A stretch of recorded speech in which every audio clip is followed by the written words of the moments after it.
et Maestro marchait pressé quand, soudain, le son d'un violon le fit s'arrêter. Cette musique, c'était impossible. La jeune fille jouait la même mélodie qu'il avait enseignée à sa fille. La fille qui avait disparu il y a des années.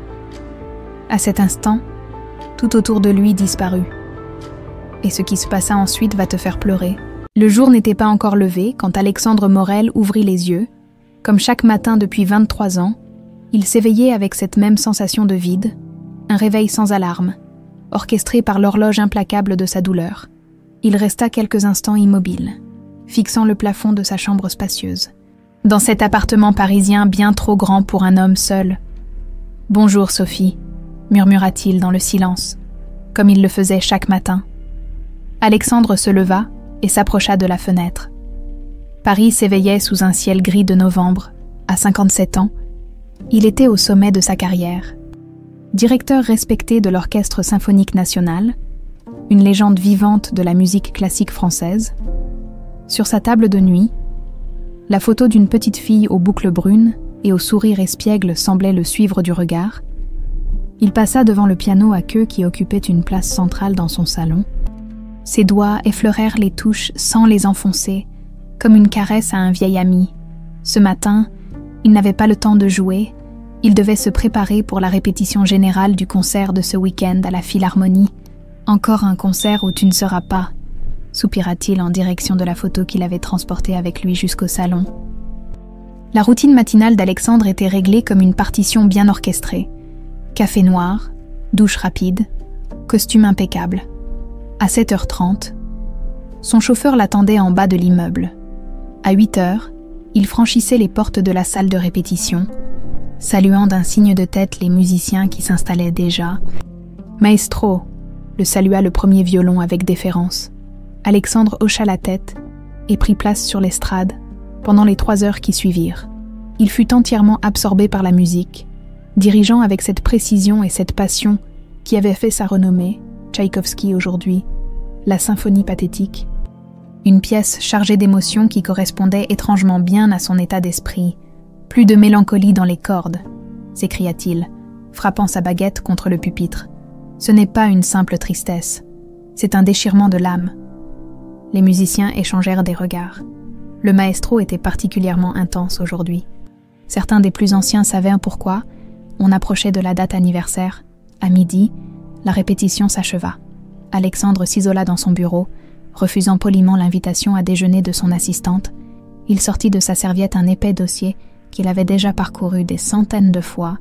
Le dossier Sophie, 23 ans d'enquête, de fausses pistes, d'espoirs déçus, des rapports de police jaunis par le temps, des coupures de journaux, des témoignages contradictoires, des photos de petites filles qui n'étaient jamais sa Sophie. Il repensa à cette journée d'été, au parc des Buttes-Chaumont. Un festival de musique en plein air, il dirigeait l'orchestre face à une foule enthousiaste. Sophie, 3 ans, était avec sa nounou, quelque part dans le public, à la fin du concert. La nounou était venue vers lui, le visage décomposé. Sophie avait disparu, juste comme ça, un instant d'inattention dans la foule. Les recherches avaient été immédiates, massives. La police, les volontaires, les chiens, le parc entier avait été ratissé. Les jours suivants, toute la France s'était mobilisée. La petite fille du célèbre maestro Morel, les journalistes campaient devant son domicile, sa femme, Marie, n'avaient pas supporté. Leur mariage, déjà fragilisé par ses absences fréquentes pour les tournées, n'avait pas résisté à cette tragédie. 6 mois après la disparition de Sophie, elle l'avait quitté, l'accusant d'avoir privilégié sa carrière plutôt que de veiller sur leur fille ce jour-là. Elle n'avait pas tort, pensa-t-il amèrement. Il aurait dû être là, auprès de Sophie, au lieu d'être sur scène. Cette culpabilité le rongeait chaque jour un peu plus.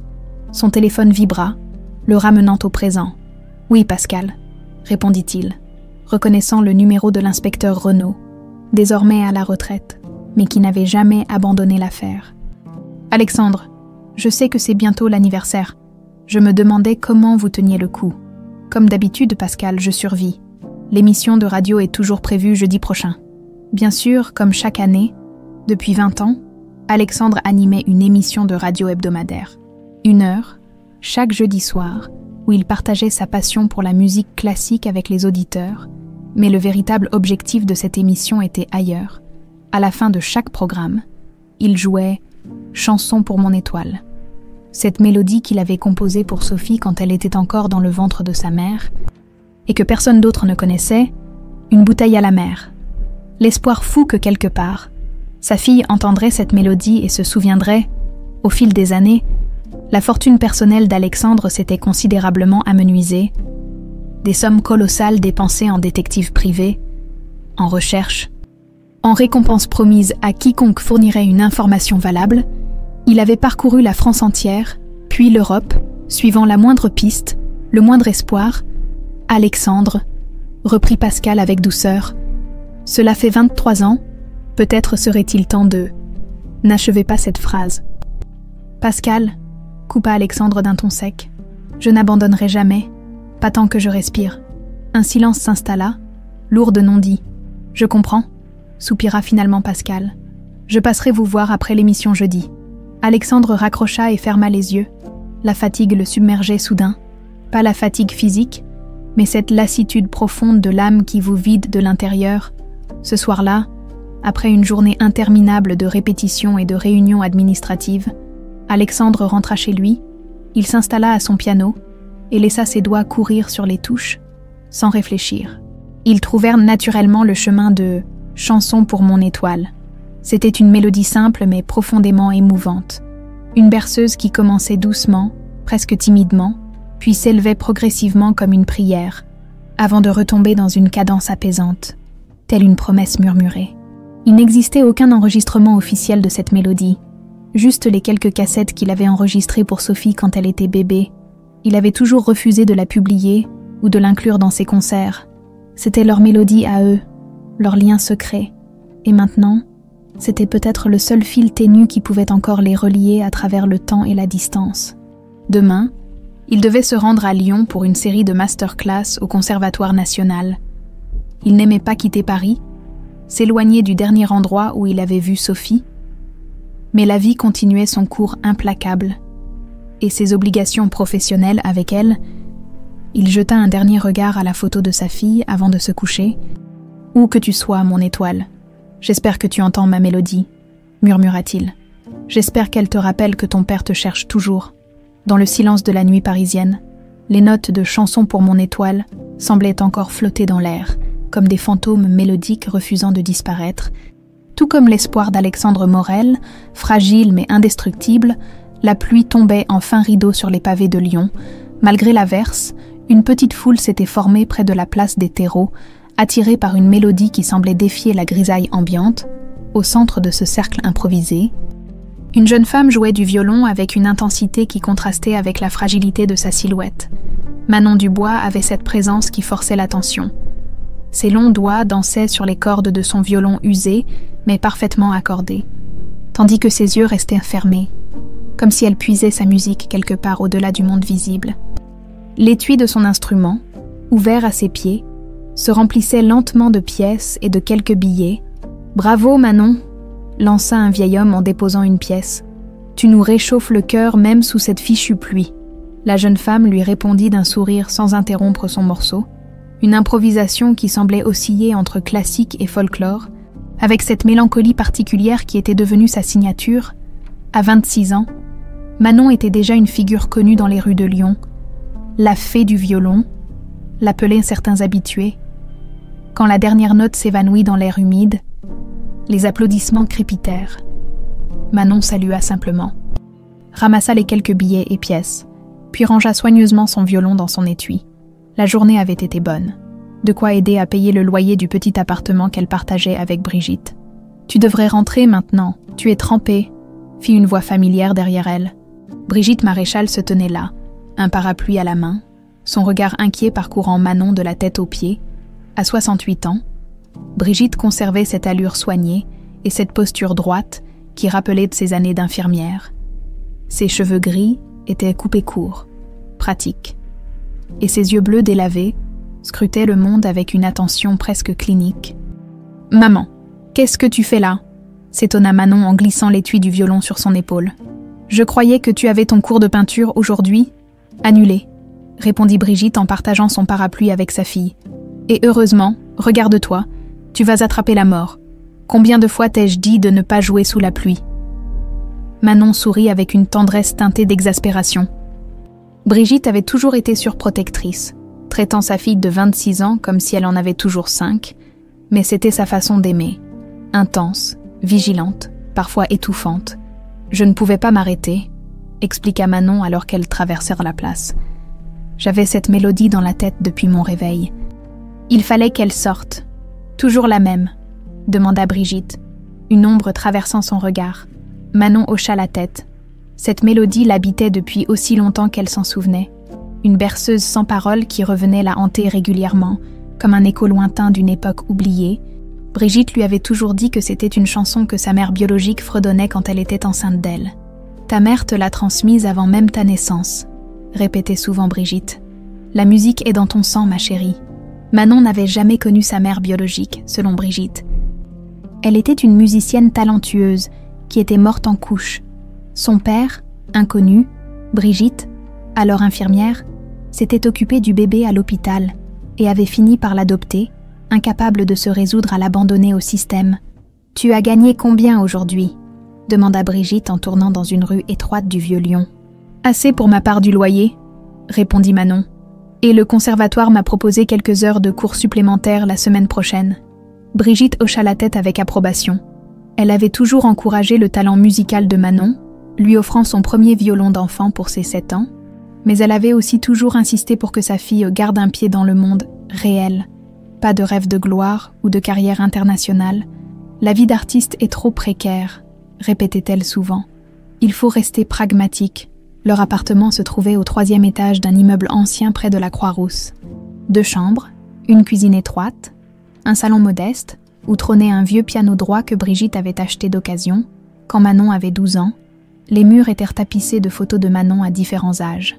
Mais curieusement, aucune de sa petite enfance avant 5 ans. « Je vais préparer du thé », annonça Brigitte dès qu'elle franchira la porte. « Et toi, va te changer avant d'attraper la mort. » Manon obéit, souriant malgré elle face à cette sollicitude excessive. Dans sa chambre, elle déposa délicatement son violon sur le lit et se changea. Puis, presque par réflexe, elle s'approcha de son bureau et ouvrit le tiroir du bas. Elle en sortit un carnet à dessin usé et le feuilleta jusqu'à trouver ce qu'elle cherchait. Des croquis répétitifs d'une maison qu'elle n'avait jamais vue, une grande demeure avec un jardin, un grand arbre et une balançoire. Elle dessinait cette maison depuis son enfance, sans savoir pourquoi. Comme la mélodie, elle semblait surgir de quelques recoins oubliés de sa mémoire. « Manon, ton thé va refroidir », appela Brigitte depuis la cuisine. Manon rangea précipitamment le carnet. Brigitte n'aimait pas ses dessins. La première fois qu'elle les avait vus, son visage s'était fermé. « C'est juste ton imagination », avait-elle dit d'un ton qui n'admettait pas de réplique. « Arrête de te faire du mal avec ces fantaisies. » Dans la cuisine, Brigitte avait préparé 2 tasses de thé et sorti les médicaments de Manon. « N'oublie pas, » dit-elle en poussant le petit pilulier vers sa fille, « les comprimés. Pour tes migraines et ton anxiété, selon Brigitte. » Manon les prenait docilement depuis l'adolescence. Quand elle avait commencé à souffrir de violents maux de tête et d'angoisses inexpliquées, les médecins avaient parlé de troubles anxieux, peut-être liés à son statut d'orpheline et au traumatisme inconscient de la perte. « Tu joues à la brasserie des arts ce soir ?» demanda Brigitte en sirotant son thé. « Oui, de 19 à 22 heures, » confirma Manon. « Ça te dérange si je reste après pour le verre que Laurent m'a proposé ?» Laurent Mercier était le propriétaire de la brasserie et avait pris Manon sous son aile. Lui offrant un créneau régulier qui lui assurait un revenu stable, Brigitte plissa légèrement les yeux. « Tu sais que je n'aime pas que tu traînes tard le soir. »« Maman, j'ai 26 ans, » soupira Manon. « Et Laurent est pratiquement de ton âge. »« Justement, » répliqua Brigitte avec un petit rire sans joie. « Je sais comment les hommes de mon âge regardent les filles du tien. » Cette conversation, Manon la connaissait par cœur. Brigitte céderait finalement, comme toujours, mais pas sans avoir exprimé ses inquiétudes et fait promettre à Manon de rentrer avant minuit, après le thé. Manon s'installa au piano du salon. Ses doigts trouvèrent naturellement les notes de cette mélodie qui ne la quittait jamais. Elle avait développé d'innombrables variations autour de ce thème simple, mais profondément émouvant, du coin de l'œil, Elle vit Brigitte s'immobiliser dans l'encadrement de la porte, une expression indéchiffrable sur le visage. Sa mère adoptive avait toujours eu une relation étrange avec cette mélodie, l'encourageant d'un côté à la jouer, affirmant que c'était son héritage maternel, mais semblant parfois troublée, presque effrayée quand Manon y ajoutait de nouvelles variations. « Je dois sortir faire quelques courses », annonça soudain Brigitte. « N'oublie pas de verrouiller si tu sors avant mon retour. » Restée seule, Manon laissa la mélodie évoluer librement sous ses doigts, y insufflant cette nostalgie profonde qu'elle ressentait sans en comprendre l'origine, comme si cette musique était un appel vers quelqu'un, quelque part, un message codé dont elle-même ignorait le destinataire. Ce soir-là, à la Brasserie des Arts, elle jouerait cette mélodie encore une fois, sans savoir que quelqu'un dans l'audience reconnaîtrait enfin ce message musical envoyé à travers le temps et l'oubli. La Brasserie des Arts était nichée dans une ruelle pittoresque du Vieux-Lyon, ce soir-là, comme tous les vendredis. L'endroit était bondé. Alexandre Morel s'y était arrêté par hasard, sur la recommandation du concierge de son hôtel. Pour un dîner tranquille avec de la bonne musique, lui avait-on dit. Après une journée épuisante à auditionner de jeunes musiciens au conservatoire, il aspirait justement à ce genre d'atmosphère. Une table pour une personne, demanda-t-il au serveur qui l'accueillit. On l'installa dans un coin discret, à mi-chemin entre le bar et la petite estrade, où un violoncelliste terminait son set. Alexandre commanda un verre de côte du Rhône et consulta distraitement le menu. La musique d'ambiance était étonnamment bonne pour un établissement de ce type. Loin des standards jazz habituels des restaurants, le violoncelliste avait joué du Bach avec une sensibilité remarquable. « Notre violoniste va prendre le relais dans quelques minutes », annonça le serveur en déposant son verre. « Manon, notre petit trésor local. » Alexandre hocha la tête poliment, à peine intéressé. Il était venu à Lyon pour son travail, pas pour découvrir des talents locaux. Demain, il repartirait pour Paris, et dans quelques jours, il animerait son émission de radio hebdomadaire. L'approche de l'anniversaire de la disparition de Sophie le rendait plus tendu que d'habitude. Les applaudissements le tirèrent de ses pensées. Sur l'estrade, une jeune femme mince aux longs cheveux châtains s'installait, violon en main. Elle salua sobrement le public d'habitués qui l'accueillait chaleureusement. Alexandre la regarda distraitement, tandis qu'elle accordait son instrument. Elle avait ce mélange de fragilité et de détermination qu'il reconnaissait chez les vrais musiciens. Ceux qui jouaient par nécessité intérieure plus que par ambition. Les premières notes s'élevèrent, une interprétation personnelle et audacieuse de Vivaldi. Alexandre se surprit à poser son verre pour écouter plus attentivement. La technique n'était pas parfaite, mais il y avait quelque chose dans sa façon de jouer, une intensité presque douloureuse, une authenticité rare. Il commanda son plat et continua d'écouter. Intriguée par le talent brut de cette violoniste, elle enchaîna plusieurs morceaux, passant du classique à des compositions plus modernes avec une aisance surprenante, puis, après une courte pause où elle but une gorgée d'eau, elle annonça d'une voix douce « Je vais terminer par une mélodie personnelle. Je ne connais pas son titre. C'est juste une chanson qui m'habite depuis toujours. » Les premiers accords glacèrent Alexandre sur place, son verre suspendu à mi-chemin entre la table et ses lèvres. Il sentit son cœur s'arrêter net dans sa poitrine. Cette mélodie, c'était impossible. Les notes s'écoulèrent dans l'air comme un ruisseau familier, mais avec des variations qu'il n'avait jamais entendues, des élaborations complexes autour du thème principal qu'il connaissait mieux que sa propre respiration. Chanson pour mon étoile, sa composition pour Sophie, celle qui n'avait jamais été publiée, celle qu'il n'avait partagée qu'avec sa fille. Ses mains se mirent à trembler si violemment qu'il dut reposer son verre pour ne pas le renverser. La jeune femme jouait les yeux fermés, son corps entier se balançant légèrement au rythme de la mélodie, comme bercé par elle. Le monde autour d'Alexandre semblait s'être évanoui. Il n'entendait plus les conversations, ne voyait plus les autres clients, juste cette jeune femme et cette mélodie impossible. Quand la dernière note s'éteignit, il resta figé, incapable de joindre ses mains aux applaudissements qui éclataient autour de lui. La violoniste, Manon, avait dit le serveur, salua avec un sourire timide et quitta l'estrade pour aller s'asseoir au bar. Alexandre se leva d'un bond, renversant presque sa chaise. Il traversa la salle comme un somnambule, le regard rivé sur la jeune femme qui rangeait délicatement son violon dans son étui. « Cette mélodie, dit-il d'une voix étranglée en arrivant près d'elle, où l'avez-vous apprise ?» Manon leva les yeux, surprise par cette approche abrupte. L'homme devant elle avait l'air bouleversé, pâle, les traits tirés, les yeux brillants d'une émotion intense. « Je ne l'ai pas apprise, » répondit-elle. Décontenancée. « C'est juste une mélodie que j'ai toujours connue. Elle vient de là, » ajouta-t-elle en posant une main sur sa poitrine. « C'est impossible, » insista Alexandre, sa voix montant légèrement. « Cette mélodie, c'est moi qui l'ai composée. Pour ma fille, elle n'a jamais été publiée, jamais partagée. C'est Chanson pour mon étoile. » Manon fronça les sourcils, confuse et vaguement inquiète face à l'intensité de cet inconnu. « Monsieur, je vous assure que je n'ai jamais... Il y a un piano là-bas, » coupa Alexandre en désignant un petit piano droit dans le coin de la brasserie. « Je peux vous montrer... » Quelque chose dans le regard de cet homme étrange poussa Manon à accepter. Elle le suivit jusqu'au piano.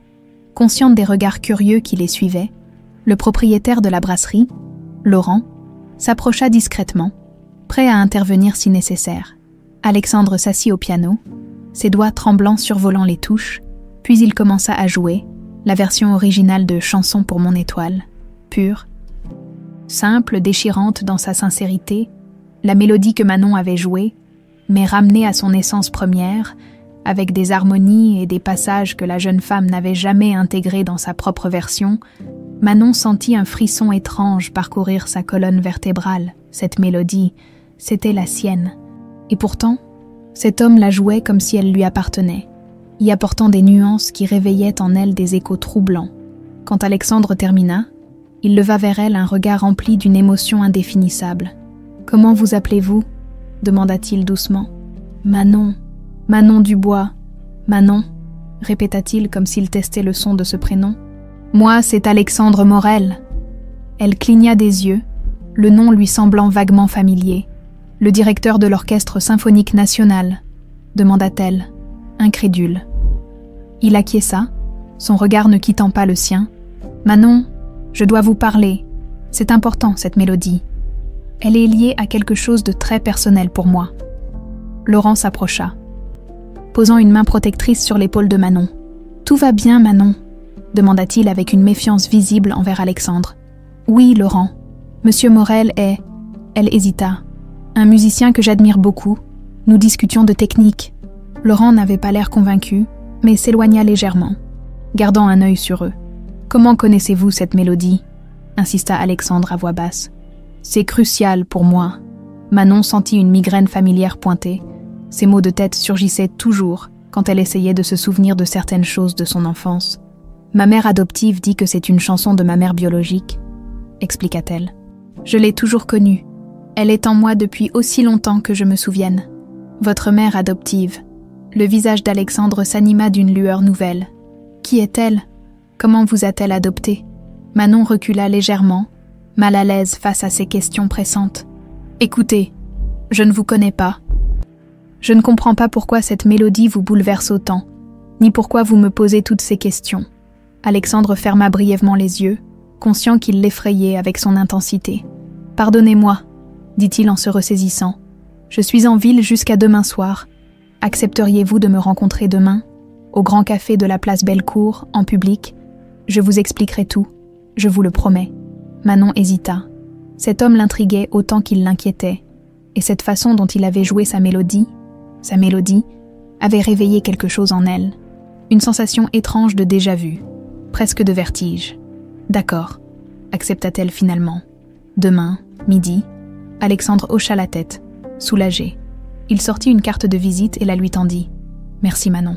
Vous ne pouvez pas imaginer ce que cela signifie pour moi. » En quittant la brasserie, il jeta un dernier regard vers la jeune violoniste. Une émotion indescriptible l'étreignait, un mélange d'espoir fou et de terreur pure. Il sortit son téléphone et composa le numéro de Pascal Renaud. « Pascal, c'est Alexandre. Je crois que je l'ai trouvé. Je crois que j'ai retrouvé Sophie. » Cette nuit-là, Manon dormit mal. Des rêves fragmentés l'assaillirent. Un homme jouant du piano, un grand jardin ensoleillé, une balançoire qui grinçait, et toujours cette mélodie, omniprésente, tissant la trame de ses songes, comme un fil d'Ariane dans un labyrinthe obscur. Elle se réveilla en sursaut, le front couvert de sueur, 4 heures du matin, à côté de son lit, sur la table de nuit, les médicaments que Brigitte insistait pour qu'elle prenne chaque soir, pour calmer tes cauchemars, disait-elle, Manon les avait pris docilement, comme toujours, mais cette nuit, ils semblaient avoir perdu leur efficacité. Le visage d'Alexandre Morel flottait dans son esprit. Cet homme connaissait sa mélodie. Pas seulement cela, il prétendait l'avoir composée. Comment était-ce possible? Cette musique était son refuge depuis toujours, le seul lien tangible avec une mère qu'elle n'avait jamais connue. Incapable de se rendormir, Manon se leva silencieusement pour ne pas réveiller Brigitte dont la chambre jouxtait la sienne. Elle s'installa devant son ordinateur et tapa « Alexandre Morel » dans le moteur de recherche. Les résultats confirmèrent ce qu'elle savait déjà. Un maestro renommé, directeur de l'Orchestre symphonique national, mais un article plus ancien attira son attention. Le maestro Morel continue sa quête désespérée. 20 ans après la disparition de sa fille. Le cœur battant, Manon cliqua sur le lien. L'article datait de 3 ans. On y racontait comment la fille unique d'Alexandre Morel, Sophie, avait disparu à l'âge de 3 ans lors d'un festival de musique au parc des Buttes-Chaumont. Comment le maestro n'avait jamais cessé de la chercher. Dépensant une fortune en détective privé, comment il animait une émission de radio hebdomadaire où il jouait une mélodie spéciale composée pour sa fille, chanson pour mon étoile. Manon sentit un vertige la saisir. C'était trop de coïncidences. Sa main tremblante chercha son carnet à dessin. Elle l'ouvrit à la page où figurait cette maison qu'elle dessinait compulsivement depuis l'enfance. Y avait-il un lien? Cette demeure était-elle celle des Morel? La porte de sa chambre s'ouvrit doucement, la faisant sursauter. « Manon, qu'est-ce que tu fais debout à cette heure ?»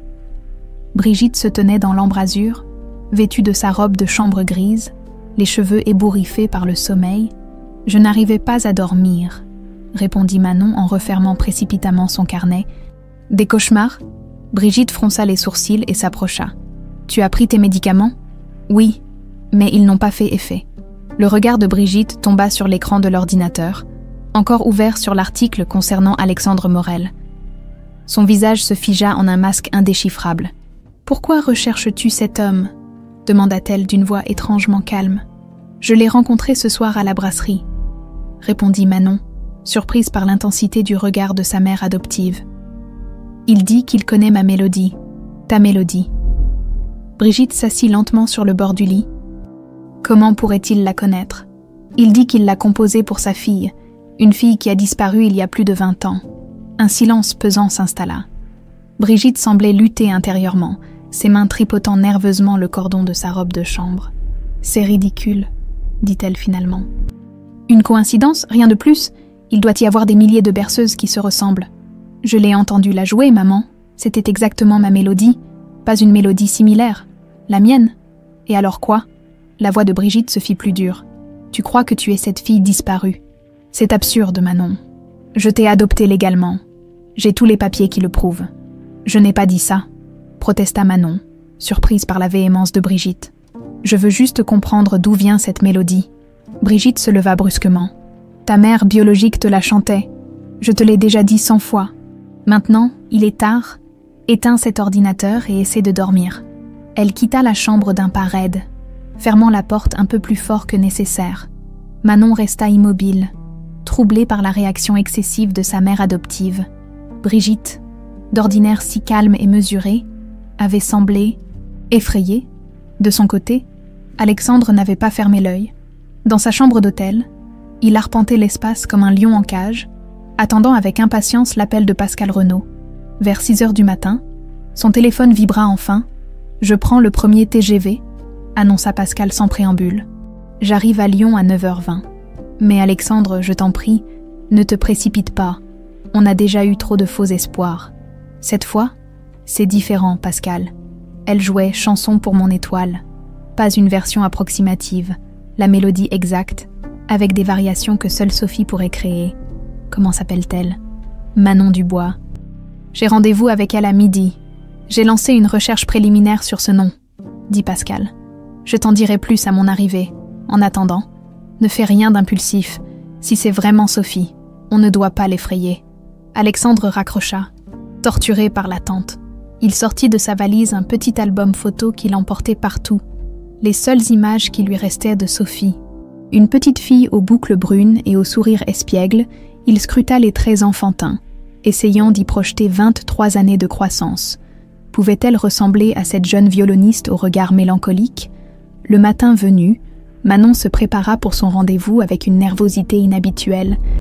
Elle choisit sa tenue avec plus de soin que d'ordinaire, optant pour une robe simple mais élégante, qu'elle gardait pour ses rares concerts en salle. « Tu sors ?»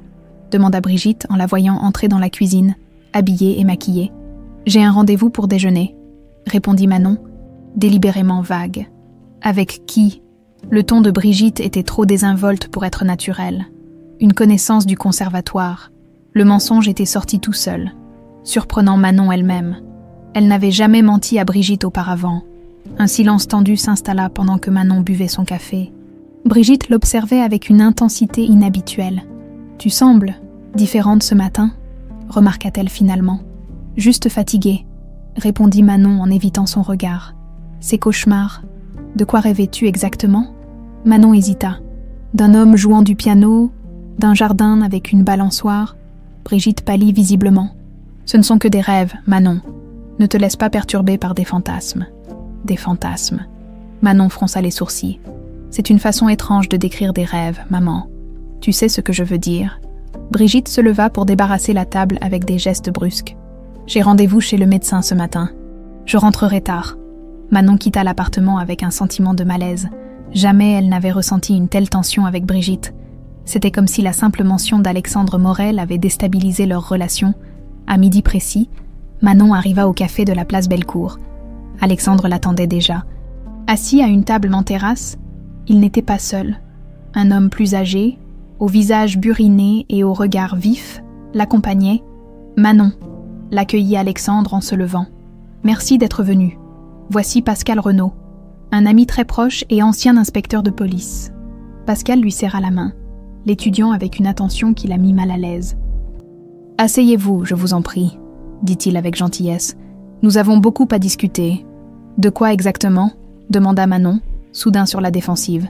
« Je suis venue pour comprendre cette histoire de Mélodie, pas pour être interrogée par la police. »« Bien sûr, » répondit Alexandre. « Mais avant tout, j'aimerais vous montrer quelque chose. » Il sortit de sa poche l'album photo et l'ouvrit à une page précise qu'il poussa vers Manon. La photo montrait une petite fille de 3 ans environ, devant un grand piano à queue, ses petites mains posées sur les touches, tandis qu'un homme plus jeune, Alexandre, visiblement, se penchait vers elle avec amour. « C'est Sophie, » dit doucement Alexandre. « Ma fille disparue, et derrière eux, vous pouvez voir la maison. » Manon sentit son cœur s'arrêter. La maison sur la photo était identique à celle qu'elle dessinait obsessionnellement depuis l'enfance, jusqu'au grand arbre et à la balançoire qui pendait de sa branche la plus robuste.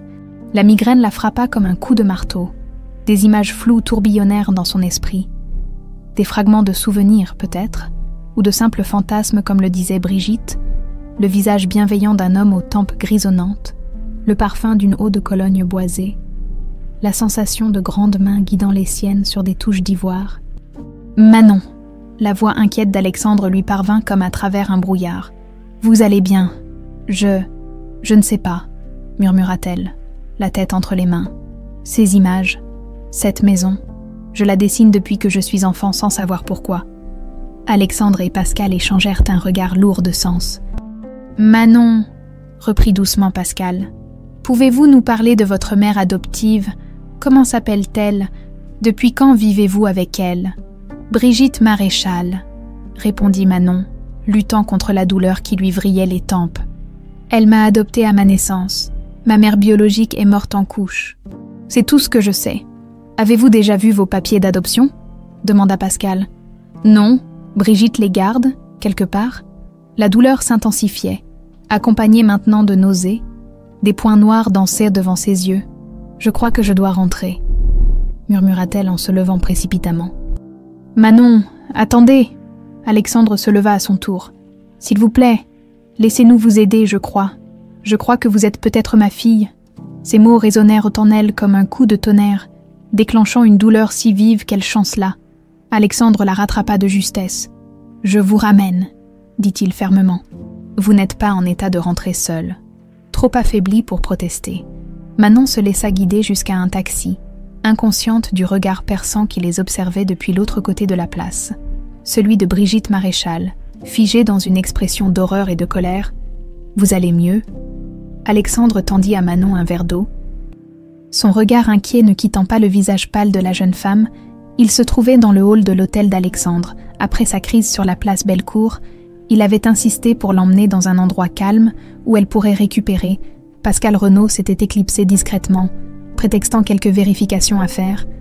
Mais Manon avait compris qu'il leur laissait délibérément un moment d'intimité. « Merci », murmura-t-elle en prenant le verre. « Je suis désolée pour... Tout ça, ces migraines me prennent parfois. Depuis quand en souffrez-vous » ? Depuis l'adolescence. Brigitte dit que c'est lié à mon anxiété.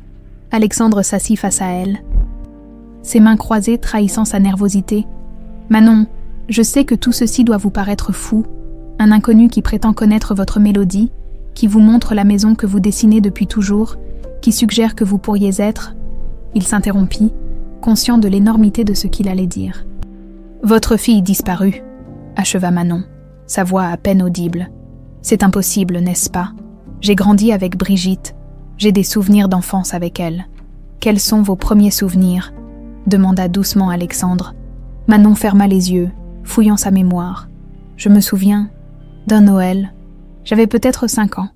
Brigitte m'avait offert un petit xylophone. » Elle fronça les sourcils. « Avant ça, c'est flou, comme si ma mémoire commençait réellement vers 5 ou 6 ans. Sophie avait 3 ans quand elle a disparu, » dit Alexandre. « Si vous êtes elle, il est possible que le traumatisme ait créé une sorte d'amnésie des premières années, ou peut-être que je ne suis pas votre fille, et que toutes ces coïncidences n'en sont que des coïncidences, » répliqua Manon avec une pointe de défi. Alexandre acquiesça. « C'est possible, mais permettez-moi une question. Pourquoi dessinez-vous cette maison ? Pourquoi jouez-vous cette mélodie ?» Manon n'avait pas de réponse. Ces 2 éléments avaient toujours fait partie d'elle. Comme des échos d'une vie oubliée, il y a un moyen simple de savoir, reprit Alexandre. Un test ADN. Un test ADN, répéta Manon, le mot lui semblant à la fois simple et terriblement lourd de conséquences. Et si je refuse ? Le visage d'Alexandre se crispa légèrement, mais il se maîtrisa. Ce serait votre droit. Je ne peux pas vous forcer. Un silence s'installa, pesant de non-dits et de possibilités vertigineuses. J'aimerais vous entendre jouer, dit soudain Manon. Pas juste cette mélodie, autre chose, n'importe quoi. Alexandre parut surpris par cette demande, mais hocha la tête. Le conservatoire n'est pas loin. J'y donne une masterclass demain. Nous pourrions y aller maintenant, si vous vous sentez mieux.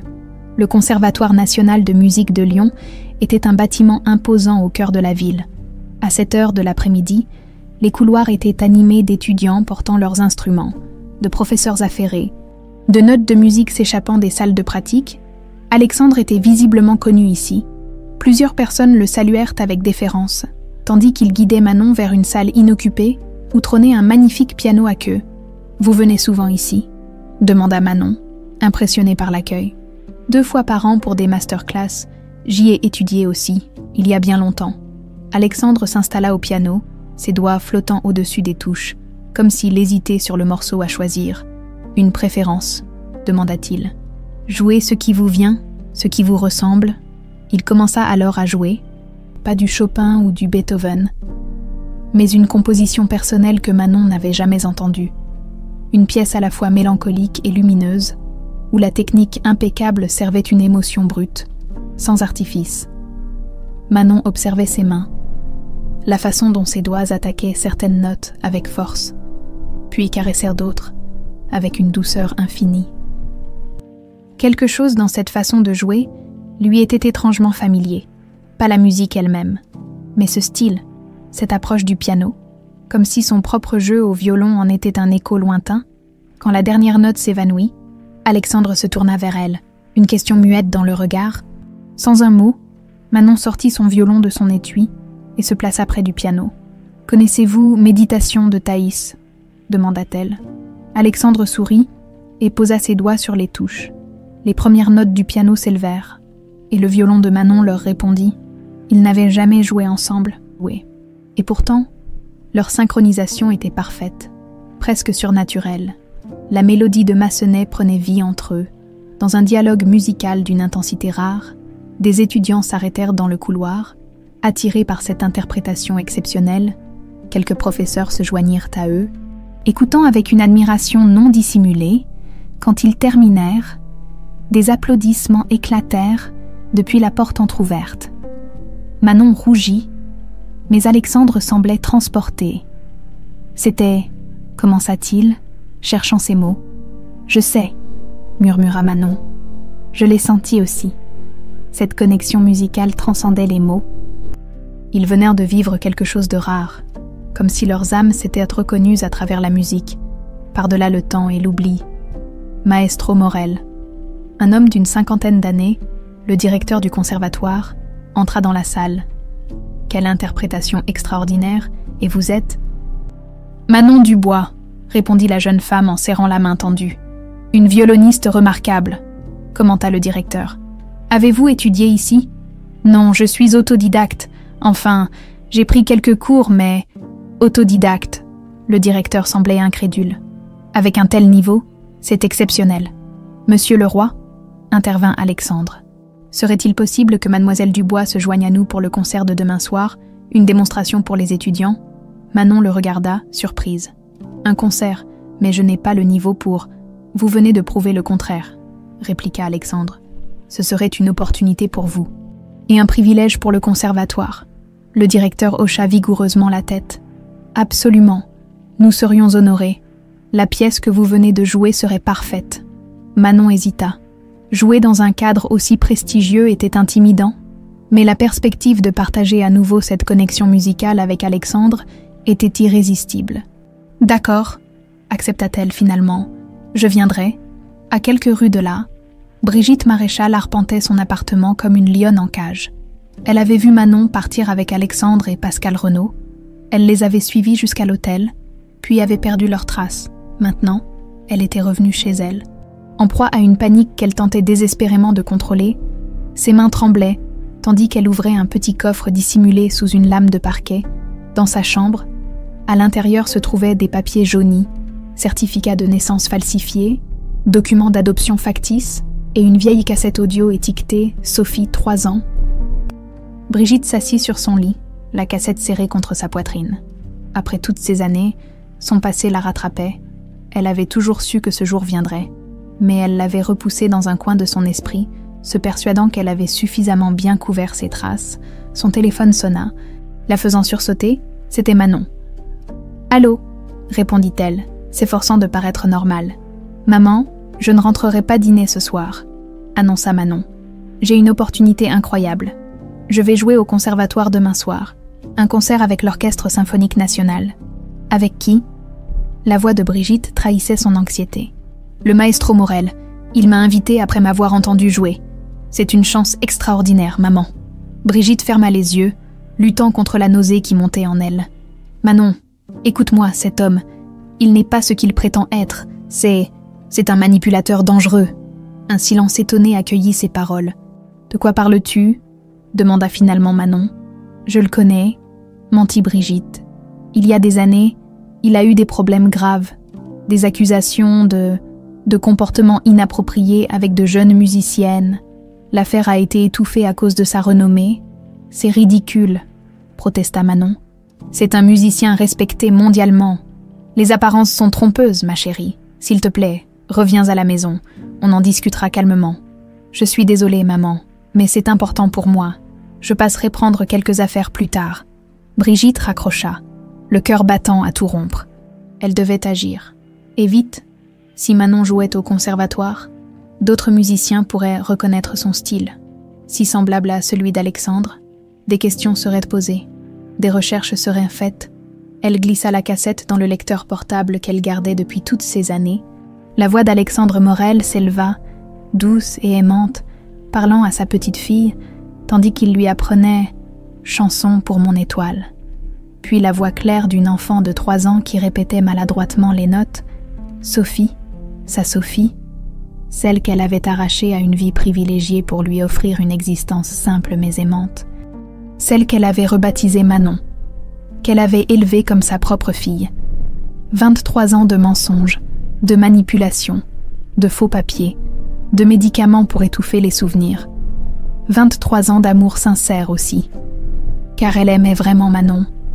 Elle l'avait toujours aimée, depuis ce jour où elle l'avait vue naître à l'hôpital où elle travaillait comme infirmière. Cette enfant parfaite, Née une semaine après qu'elle-même ait perdu son bébé dans une fausse couche dévastatrice, Brigitte essuya une larme. Elle ne pouvait pas perdre Manon maintenant. Elle devait l'éloigner d'Alexandre Morel, l'emmener loin, recommencer ailleurs. Elle avait toujours un plan de secours. De l'argent caché, des papiers d'identité alternatifs. Il était temps de s'en servir. Manon rentra à l'appartement en début de soirée pour prendre quelques affaires. L'hôtel où séjournait Alexandre lui avait offert une chambre pour la nuit, afin qu'elle puisse se préparer sereinement pour le concert du lendemain. Elle s'attendait à trouver Brigitte.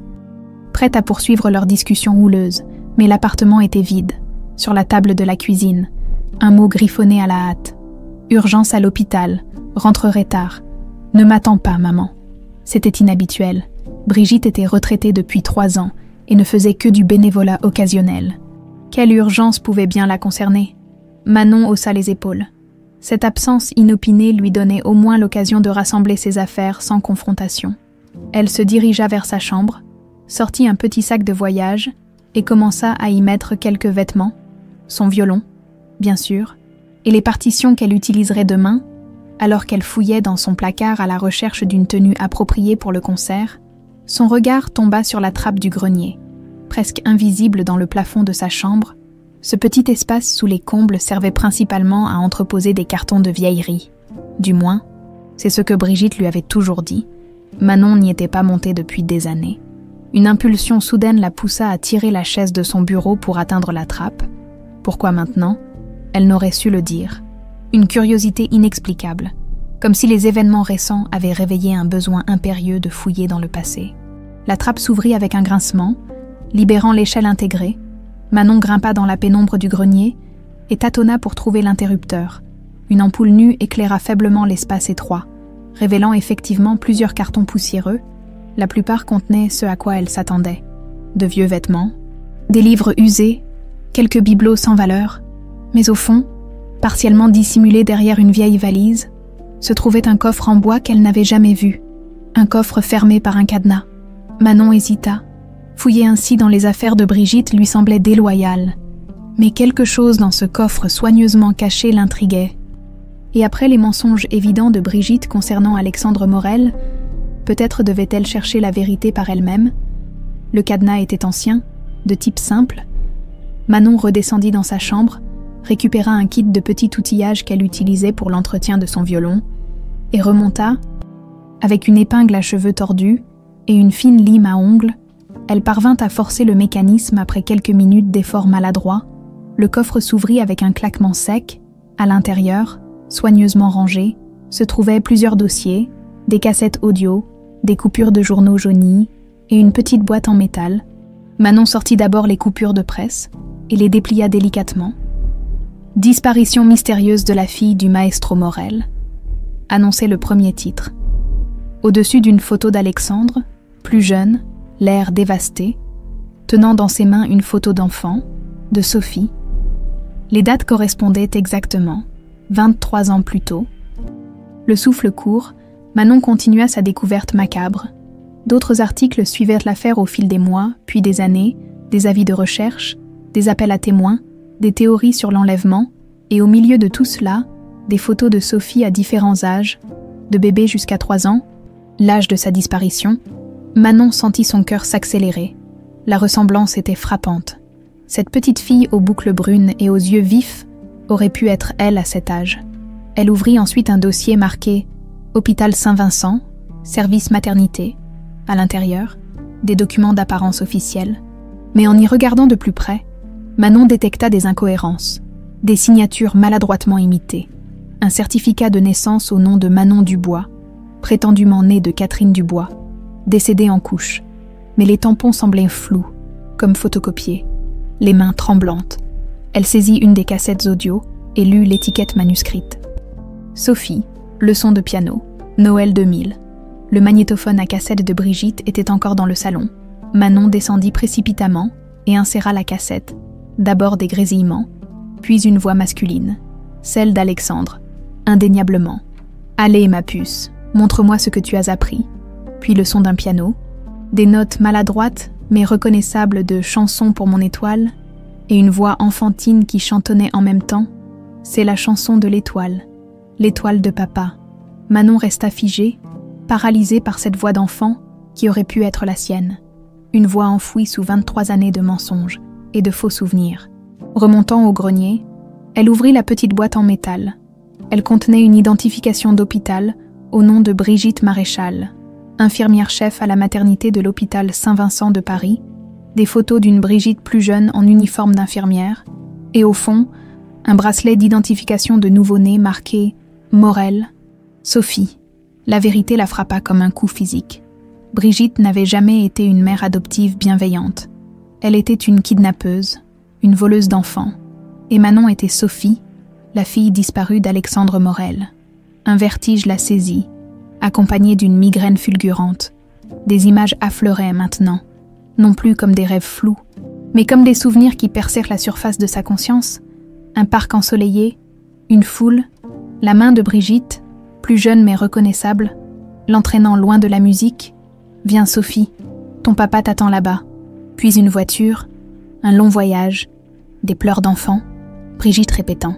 « Tu t'appelles Manon maintenant, Manon. C'est un joli prénom, n'est-ce pas ?» Manon, Sophie, s'effondra sur le plancher poussiéreux du grenier, submergée par ses révélations. Toute sa vie était un mensonge. La femme qu'elle avait aimée comme une mère l'avait arrachée à sa véritable famille, et ces médicaments qu'elle lui faisait prendre depuis l'adolescence, étaient-ils destinés à supprimer ses souvenirs? À maintenir cette amnésie artificielle, le bruit de la porte d'entrée la fit sursauter. Brigitte était rentrée. « Manon » appela-t-elle depuis le hall. « Tu es là ?» Paniquée, Manon rassembla rapidement quelques documents.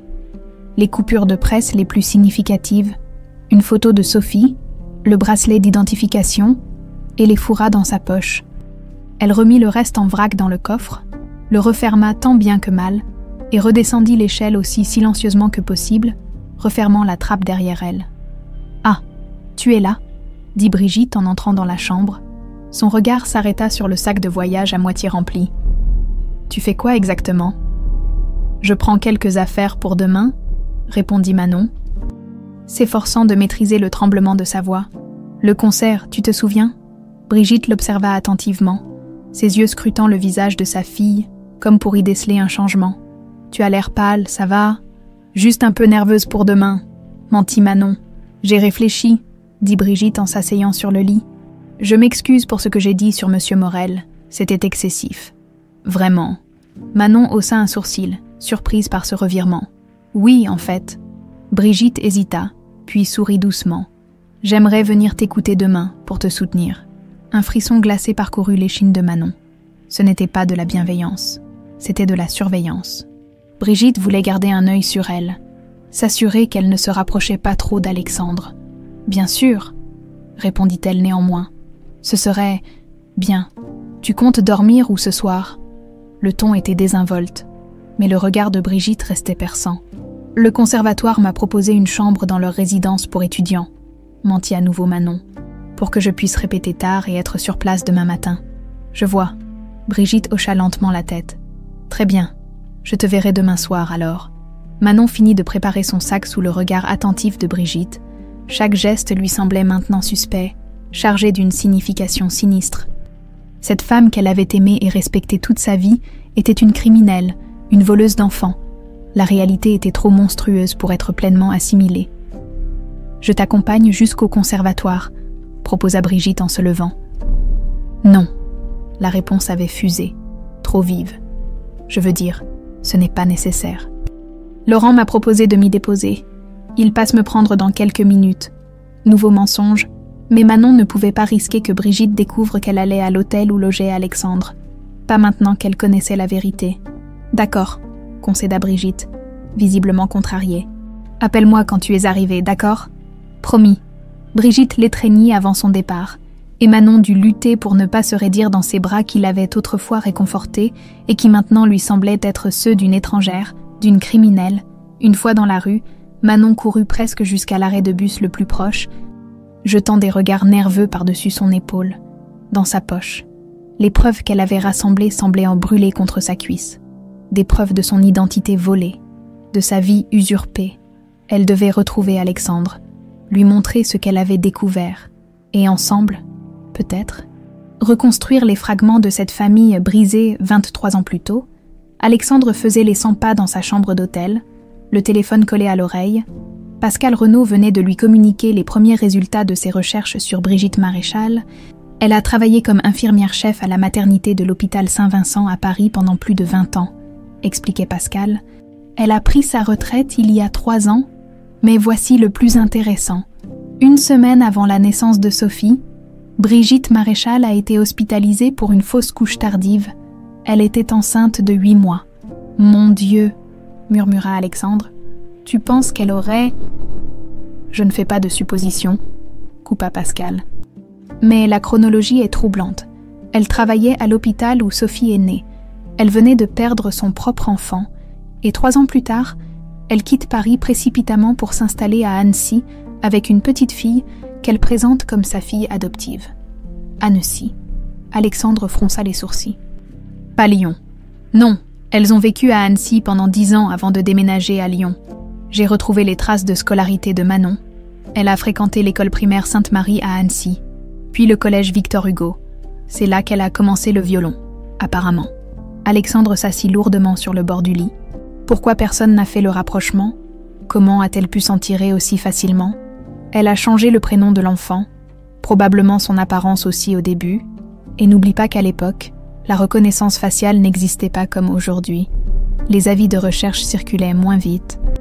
Et puis, qui irait soupçonner une infirmière respectée? Un coup discret à la porte interrompit leur conversation.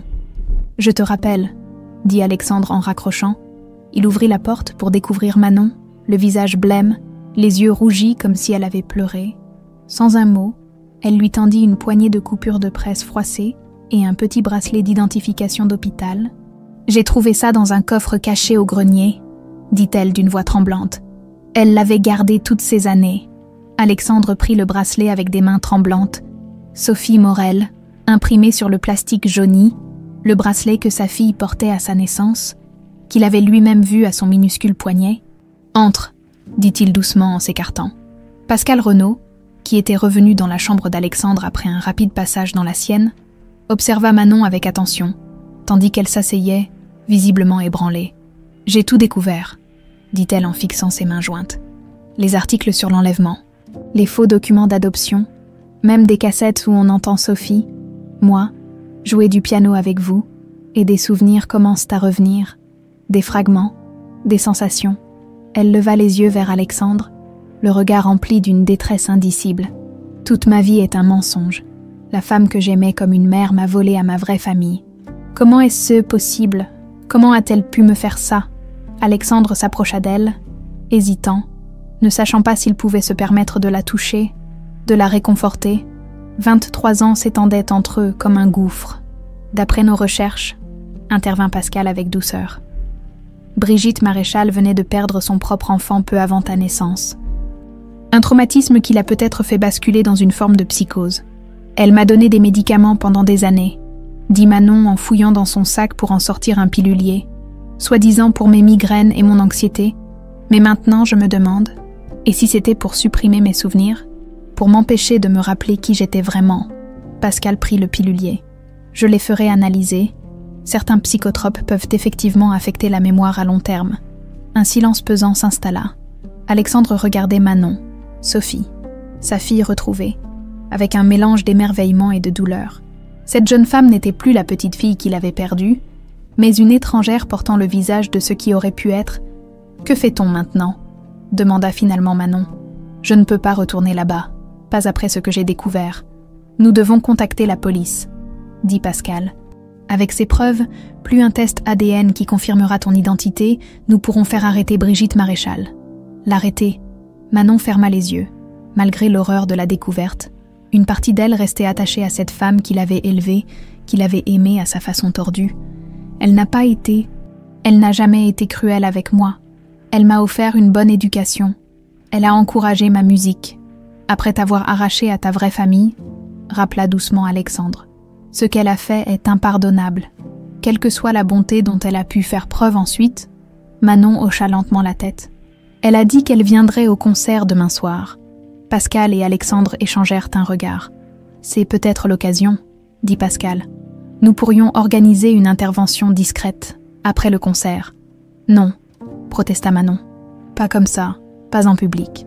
Elle pourrait prendre la fuite si elle soupçonne que tu as découvert la vérité, » avertit Pascal. « Elle l'a déjà fait une fois, quittant Paris pour Annecy après l'enlèvement. » Manon passa une main tremblante dans ses cheveux. « Elle ne se doute de rien. J'ai joué la comédie.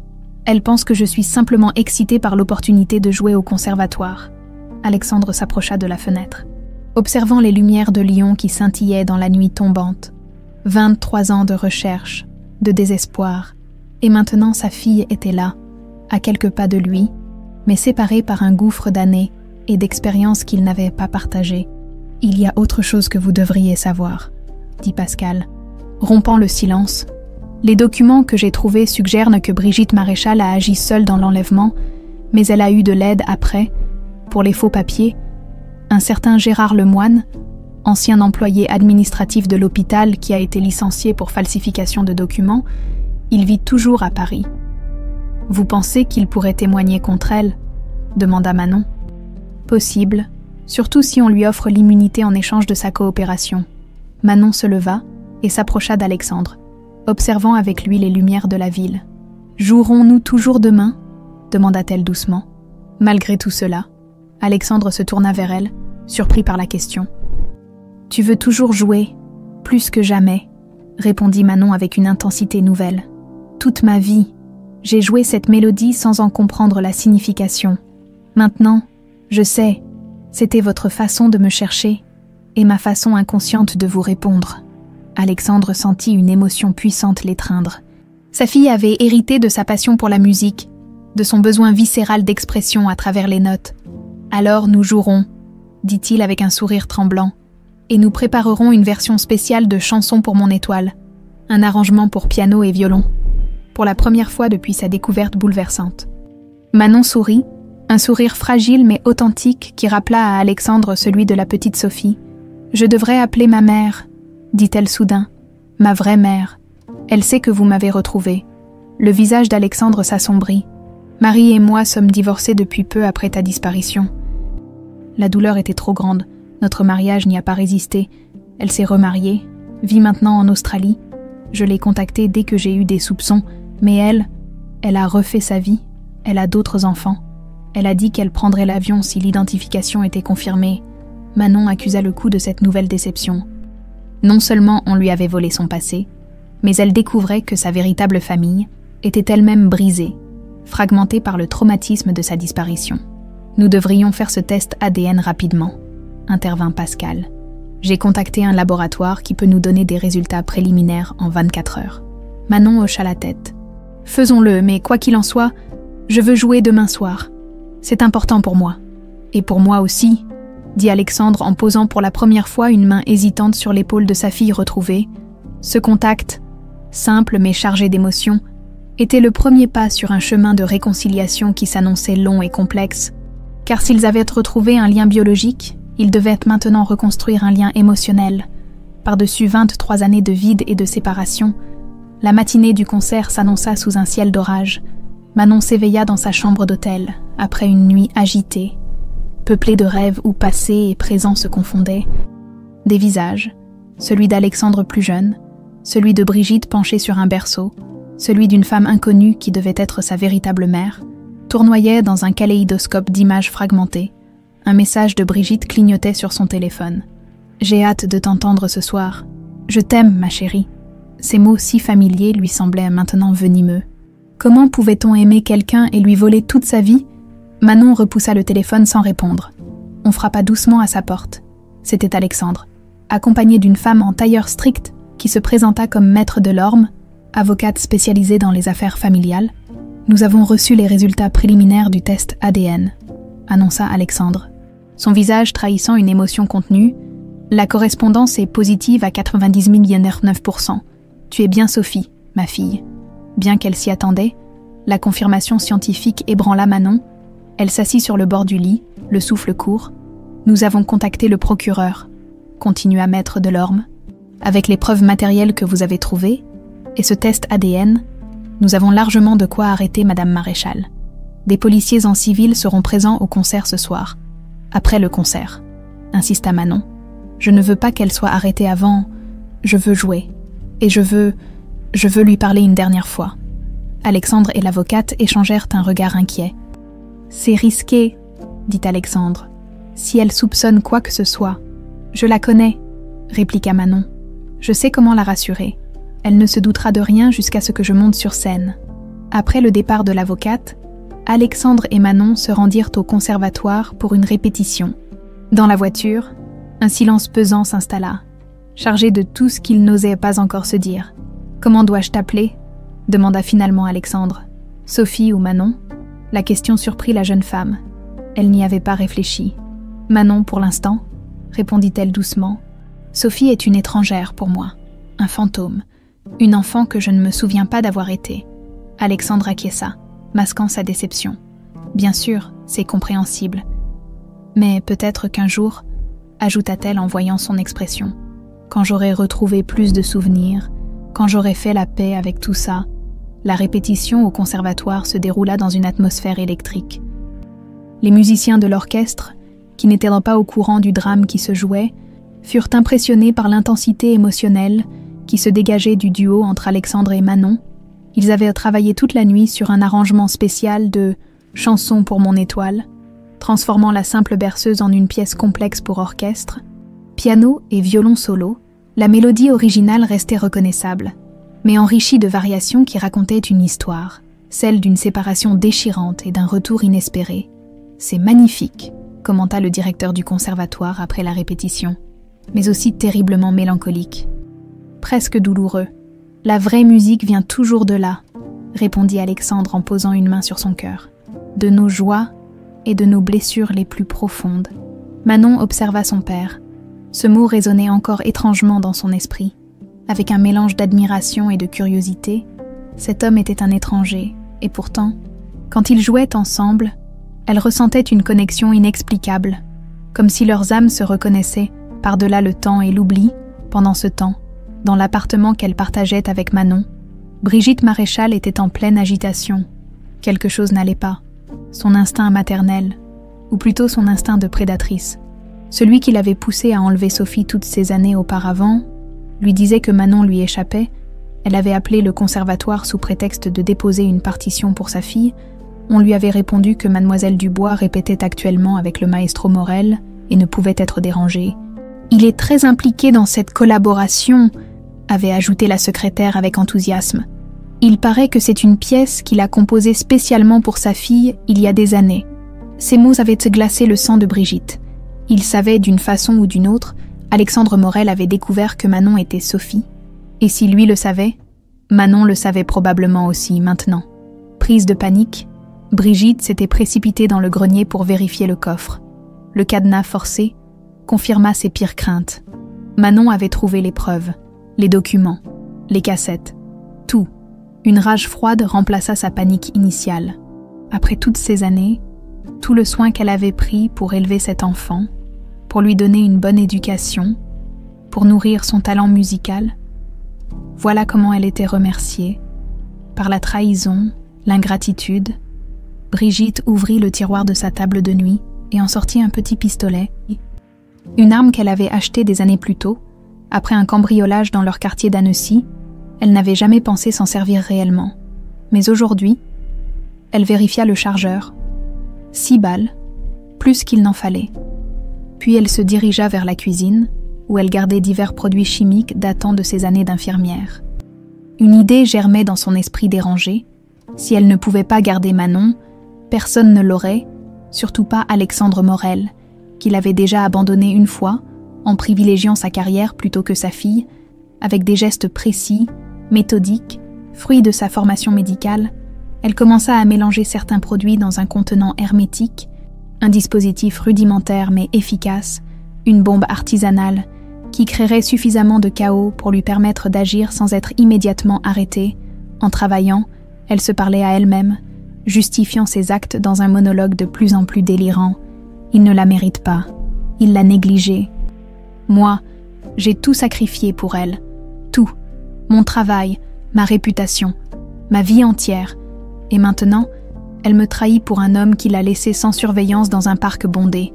Le dispositif terminé, elle le plaça soigneusement dans son sac à main, à côté du pistolet, puis elle se prépara minutieusement, comme pour une occasion spéciale, une robe élégante, un maquillage discret, ses bijoux préférés.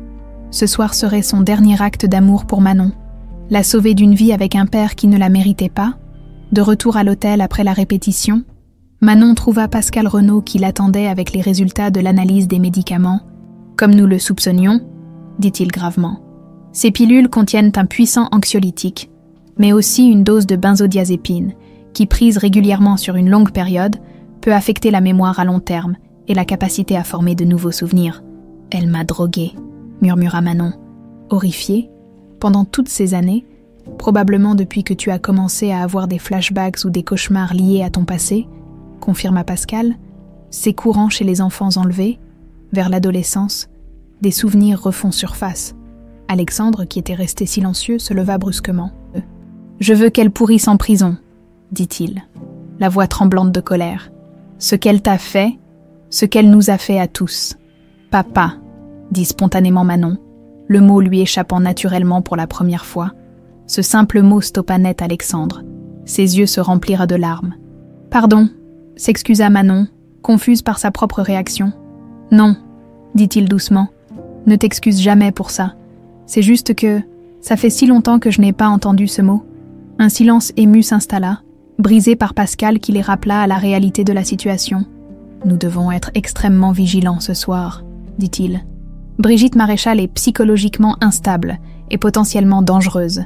Si elle a compris que nous avons découvert la vérité, elle pourrait agir de façon imprévisible. Elle ne fera de mal à personne, protesta faiblement Manon.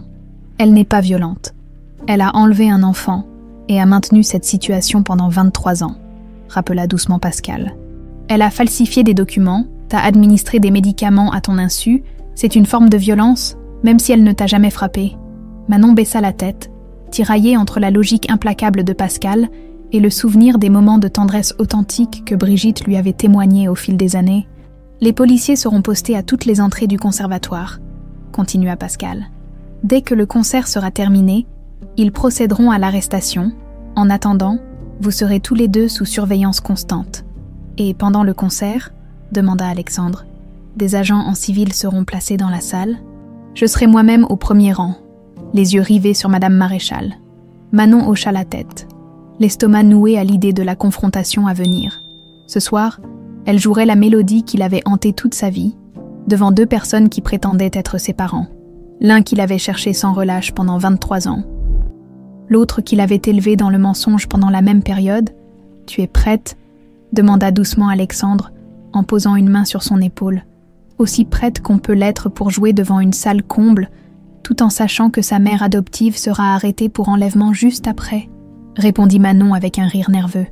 Dehors, le tonnerre gronda au loin, comme un présage de la tempête émotionnelle qui se préparait. La grande salle du Conservatoire national de Lyon s'illumina progressivement, tandis que le public prenait place. L'événement avait attiré une foule considérable, mélange d'habitués des concerts classiques, d'étudiants du conservatoire et de curieux attirés par la présence exceptionnelle du célèbre Alexandre Morel. Dans les coulisses, Manon ajustait les cordes de son violon, les doigts légèrement tremblants. Elle portait une robe bordeaux élégante qu'Alexandre lui avait offerte quelques heures plus tôt. Elle appartenait à ta mère, avait-il expliqué avec émotion.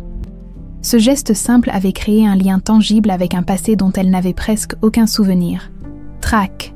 demanda Alexandre en s'approchant, déjà vêtue de son costume de concert. « Pas à cause de la musique, » répondit-elle avec un faible sourire. « Je me demande si elle est déjà là, si elle se doute de quelque chose. » Alexandre jeta un coup d'œil discret vers la salle à travers les rideaux. « Pascal m'a envoyé un message. Elle vient d'arriver, 3e rang côté gauche. Il dit qu'elle a l'air tendue. » Manon ferma brièvement les yeux. « C'est normal. C'est ma première fois sur une scène aussi prestigieuse. » Mais au fond d'elle-même, elle savait que l'attention de Brigitte avait probablement d'autres causes. Avait-elle découvert le coffre forcé? Se doutait-elle que sa vie de mensonge touchait à sa fin? Le directeur du conservatoire s'approcha d'eux, rayonnant d'enthousiasme. « Salle comble, et plusieurs critiques musicaux sont présents. Votre collaboration inattendue a suscité beaucoup d'intérêt. »« Maestro !» Collaboration inattendue, répéta doucement Alexandre quand le directeur se fut éloigné. Si seulement il savait, le programme de la soirée avait été conçu comme un crescendo émotionnel, d'abord quelques pièces classiques interprétées par l'orchestre sous la direction d'Alexandre, puis un morceau où Manon se joindrait à eux comme soliste, et enfin, pour clôturer, leur arrangement spécial de Chanson pour mon étoile, 5 minutes, annonça un technicien en passant. Alexandre prit les mains de Manon dans les siennes. Quoi qu'il arrive ce soir, sache que ces derniers jours ont été les plus beaux de ma vie depuis ta disparition. Te retrouver, c'est un miracle auquel j'avais cessé de croire. Les yeux de Manon s'embuèrent. J'aurais aimé me souvenir de vous, de notre vie d'avant. Les souvenirs reviendront peut-être, avec le temps. Et sinon, nous en créerons de nouveaux. Un dernier regard, une dernière étreinte maladroite mais sincère. Et Alexandre sortit sur scène sous les applaudissements nourris du public. Depuis les coulisses, Manon l'observa diriger l'orchestre avec cette intensité passionnée qui faisait sa renommée. Elle chercha Brigitte dans la salle et la repéra facilement, assise seule, parfaitement apprêtée dans une tenue sobre mais élégante. Elle fixait Alexandre avec une expression indéchiffrable. À quelques sièges d'elle, Pascal Renaud, attentif comme un faucon, ne la quittait pas des yeux. La première partie du concert s'écoula comme dans un rêve, puis vint le moment où le directeur annonça la jeune et talentueuse violoniste Manon Dubois, découverte par le maestro Morel lui-même. En entrant sur scène, Manon croisa brièvement le regard de Brigitte, un regard étrange, mêlant fierté maternelle et quelque chose de plus sombre, une possessivité presque féroce. Un frisson parcourut l'échine de la jeune femme.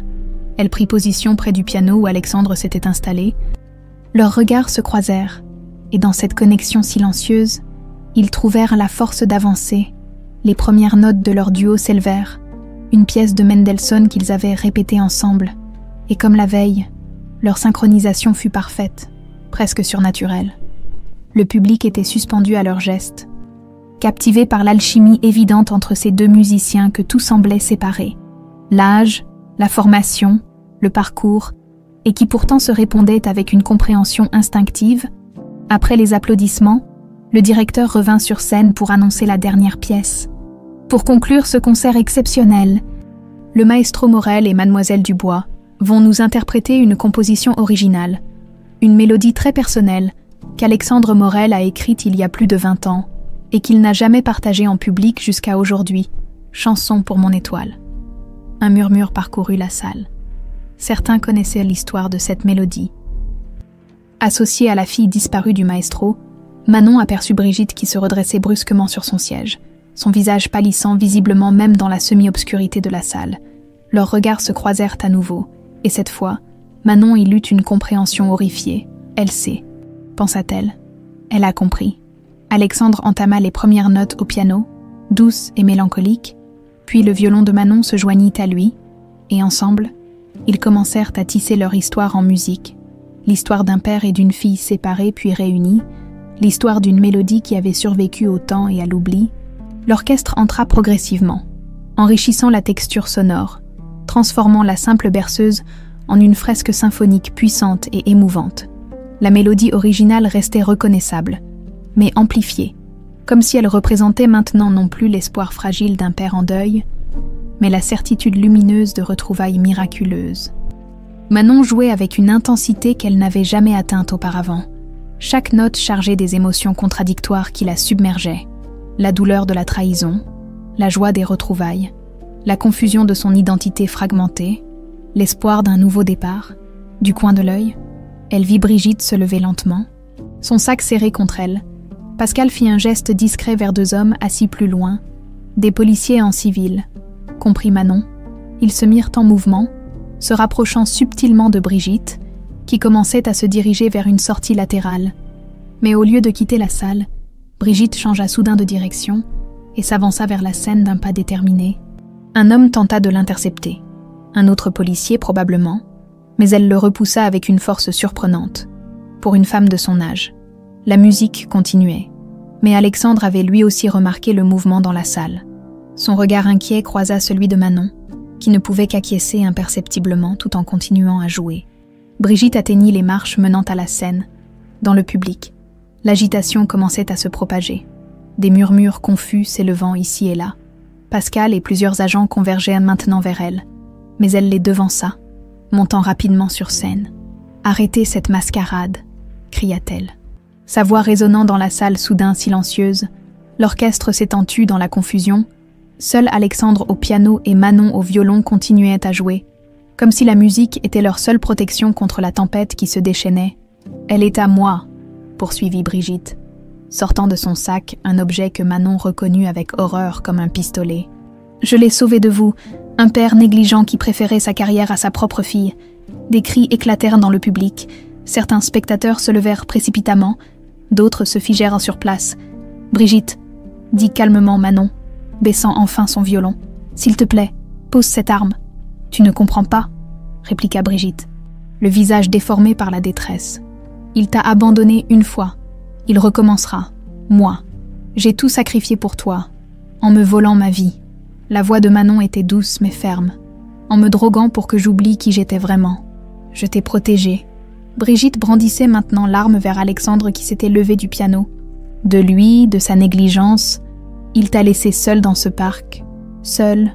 J'avais une nounou, dit doucement Alexandre, les mains levées en signe d'apaisement. Une nounou que vous connaissiez bien, n'est-ce pas? Vous travailliez occasionnellement pour nous, quand Sophie était bébé. Vous ne la méritiez pas, cracha Brigitte. Ni l'un ni l'autre, toujours absent, toujours occupé. Moi, j'étais là, j'ai toujours été là. Pascal et les policiers avaient maintenant encerclé la scène, mais n'osant pas intervenir de peur de provoquer un drame. Manon fit un pas vers Brigitte, ignorant les gestes alarmés des policiers. « Tu m'as aimé. »« À ta façon, » dit-elle doucement. « Je le sais, mais ce que tu as fait était mal. Tu dois le comprendre.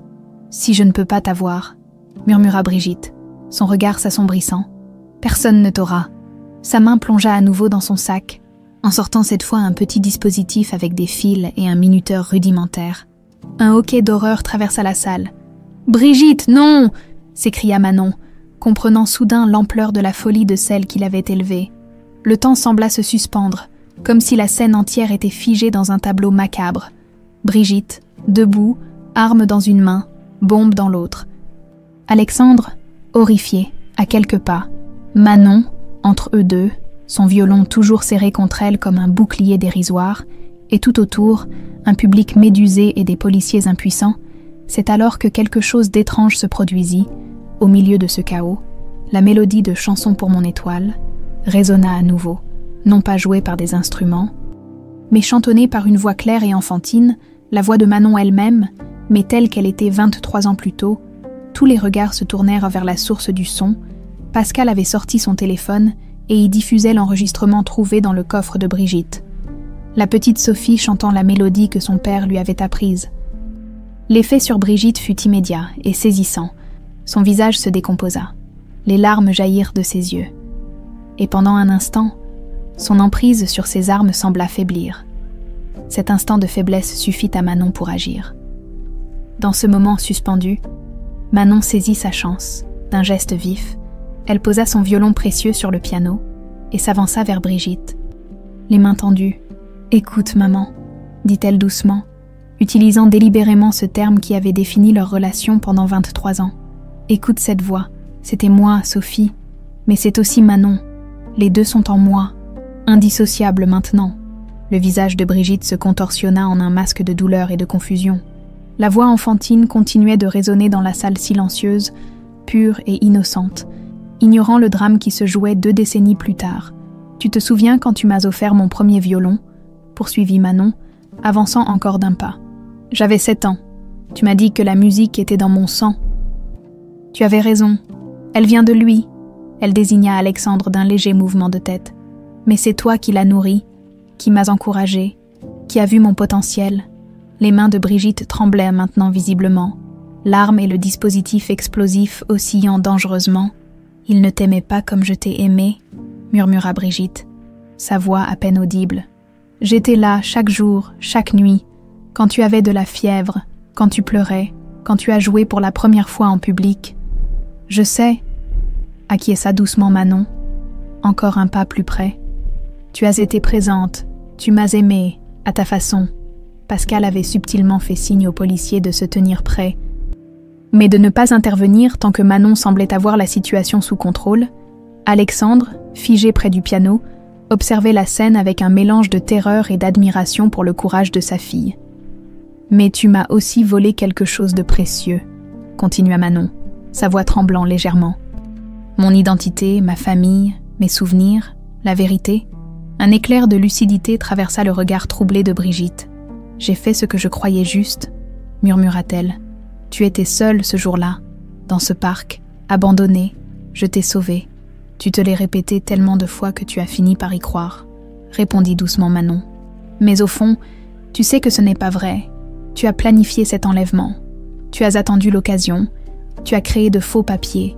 Ce n'était pas un sauvetage impulsif, maman. C'était un crime prémédité. » Ces mots durs semblèrent frapper Brigitte comme une gifle. Elle vacilla légèrement, et Manon en profita pour se rapprocher encore.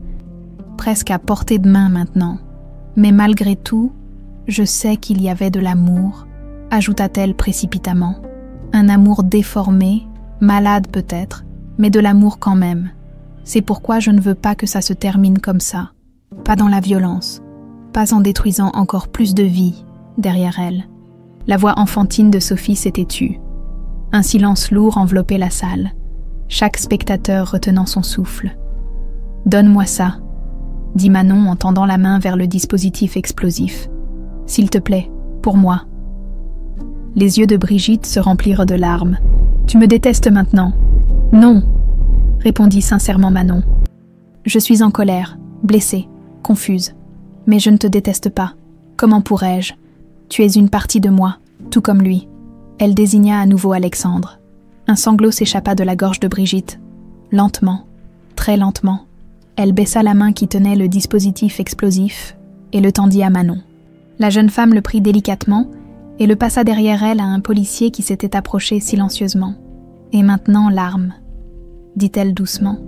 « S'il te plaît. » Mais à cet instant, quelque chose changea dans le regard de Brigitte. Une résolution sombre remplaça la vulnérabilité momentanée. « Il te reprendra, » murmura-t-elle. « Il te détournera de moi, je ne le permettrai pas. » Dans un mouvement désespéré, elle leva le pistolet, non pas vers Manon, mais vers Alexandre. « Non !» hurla Manon en se jetant devant Brigitte au moment où le coup partait. La détonation résonna dans l'espace confiné de la salle de concert. Suivi de cris d'effroi, Alexandre s'était élancé au même moment que sa fille, poussé par le même instinct protecteur. Dans la confusion qui suivit, plusieurs choses se produisirent simultanément. Les policiers maîtrisèrent Brigitte, la désarmant et la plaquant au sol. Le public paniqué se précipita vers les sorties. Et Manon se retrouva entre les bras d'Alexandre, tous deux indemnes, la balle ayant miraculeusement manqué sa cible et s'étant logée dans le mur de la scène. « Tu n'es pas blessé ?»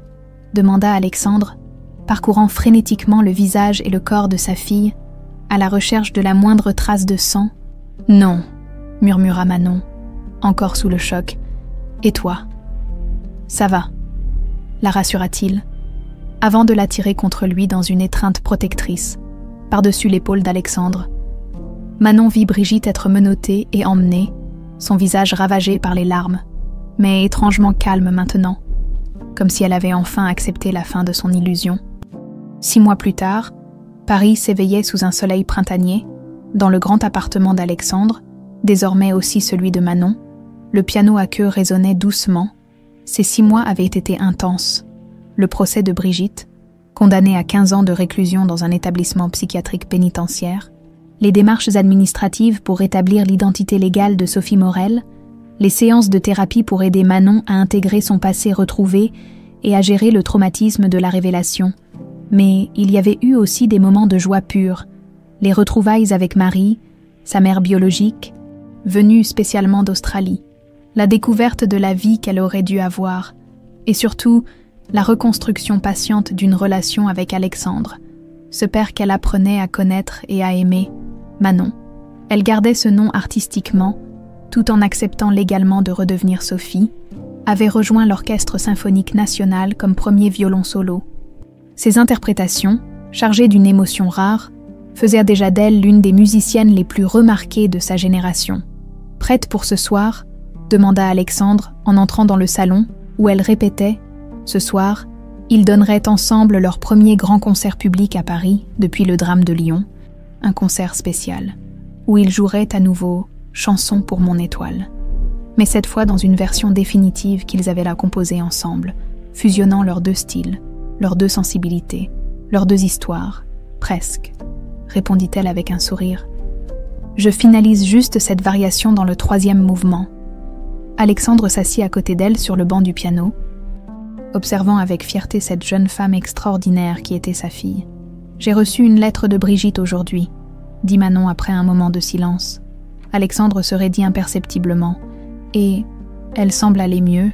La thérapie l'aide à comprendre ce qu'elle a fait, pourquoi elle l'a fait. Elle ne demande pas pardon. Elle sait que c'est trop demandé, mais elle dit qu'elle est en paix avec l'idée que je sois heureuse avec toi. Alexandre hocha lentement la tête. Il avait eu du mal à pardonner à cette femme qui lui avait volé 23 ans avec sa fille, mais il comprenait que Manon avait besoin de maintenir un certain lien avec celle qui, malgré tout, l'avait élevée. « Tu veux la voir ?»